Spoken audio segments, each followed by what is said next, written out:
اب میں آپ کو ایک بڑی کریٹیکل روایت سنانا چاہتا ہوں سب سے آخر میں. یہ روایت میرے لیے، انجینئر مرزا صاحب کے لیے، ان کے سب ماننے والوں کے لیے ایک مشعل راہ اور بہت بڑی نصیحت ہے. یہ صحیح سنن ابی داود کی صحیح روایت ہے، 4659 نمبر. مرزا صاحب اگر اس کے دو چار پہلی روایات بیان کرتے ہیں 4650 نمبر، 48 نمبر، تو ان کو یہ روایت بھی تو یاد رکھنی چاہیے نا، اور یہ بیان کرنی چاہیے. اس میں کیا ہے؟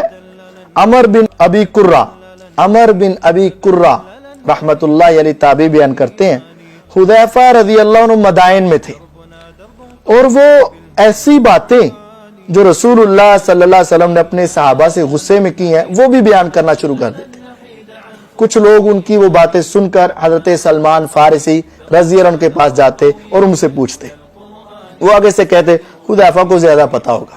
پھر وہ لوگ حضرت حذیفہ رضی اللہ تعالیٰ عنہ کی طرف واپس جاتے ہیں اور جا کر کہتے ہیں حذیفہ رضی اللہ عنہ تو نے تو ہمیں حدیث بیان کی ہے، لیکن ہم سلمان فارسی رضی اللہ عنہ کے پاس گئے ہیں، انہوں نے نہ تیری تصدیق کی ہے اور نہ تیری تکذیب کی ہے. تو پھر حذیفہ رضی اللہ تعالیٰ عنہ حضرت سلمان رضی اللہ عنہ کے پاس آ گئے اور آ کر کہتے ہیں کہ تم میری تصدیق کیوں نہیں کرتے؟ جو میں نے باتیں رسول اللہ صلی اللہ علیہ وسلم سے سنی ہیں آپ میری تصدیق کیوں نہیں کرتے؟ انہوں نے کہا حذیفہ بات یہ ہے، حضرت سلمان فرماتے ہیں کہ رسول اللہ صلی اللہ علیہ وسلم کبھی غصے میں ہوتے اور صحابہ کو غصے میں کوئی بات کر دیتے، اور کبھی راضی ہوتے اور راضی ہونے کے ساتھ کوئی بات کر سکتے. اور پھر کہنے لگے اما تنتہی، ان کلمات کو غور سے سنو، اما تنتہی.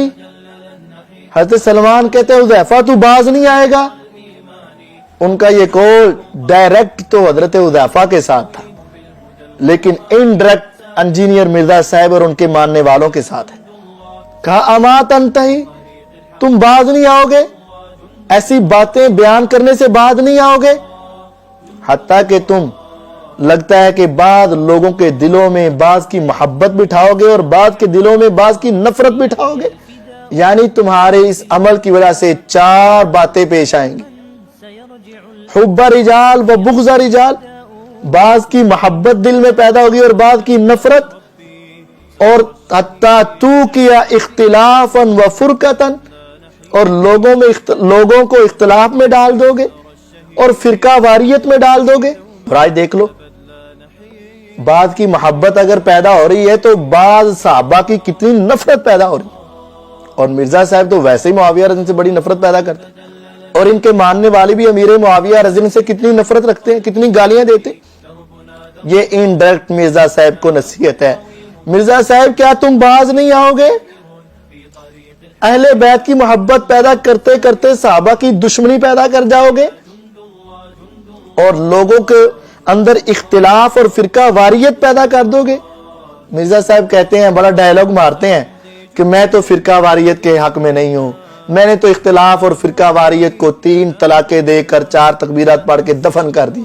وہ تہاڈی بھلا بیوی ہے جنوں تسی طلاقاں دیتی ہیں؟ اے جھوٹ ہے تہاڈا. دیکھو پھر تسی بھلا دا جنازہ پڑھایا نہیں پڑھایا نا، تے اے بھی جھوٹ ہے.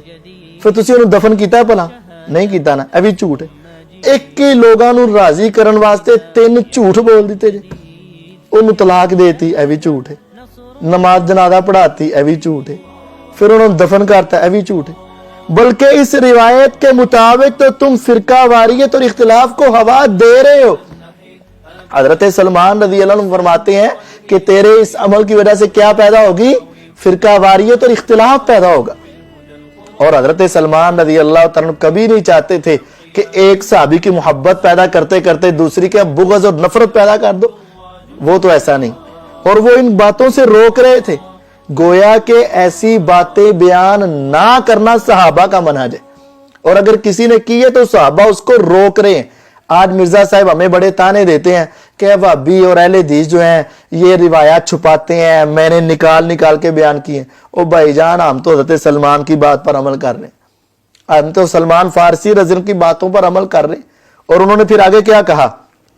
وَلَقَدْ عَلِمْتَ، حذیفہ تجھے پتہ ہے کہ رسول اللہ صلی اللہ علیہ وسلم نے خطبہ دیا تھا اور فرمایا ہے جس آدمی کو اپنی امت میں سے میں نے جھڑک دیا، ڈانٹ دیا، یا جس پر میں نے لعنت کر دی اپنے غصے میں، بے شک میں بھی آدم کی اولاد میں سے ہوں, مجھے بھی غصہ آ جاتا ہے جس طرح ان کو غصہ آتا ہے.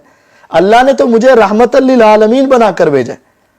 اے اللہ, اگر میں کسی کو جھڑک دوں یا کسی کو لعنت کہہ دوں غصے میں, تو میرا اس جھڑکنا, ڈانٹنا اور غصے کو قیامت والے دن اس بندے کے لیے رحمت کا سبب بنا دے.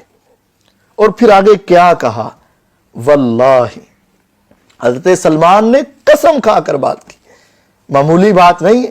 حضرت سلمان فارسی رضی اللہ عنہ وہ صحابی جن کے بارے میں میرے نبی علیہ السلام نے فرمایا تھا, اگر دین سریا ستارے پر بھی ہوتا تو فارس کا ایک آدمی اس کو وہاں سے بھی حاصل کر لیتا.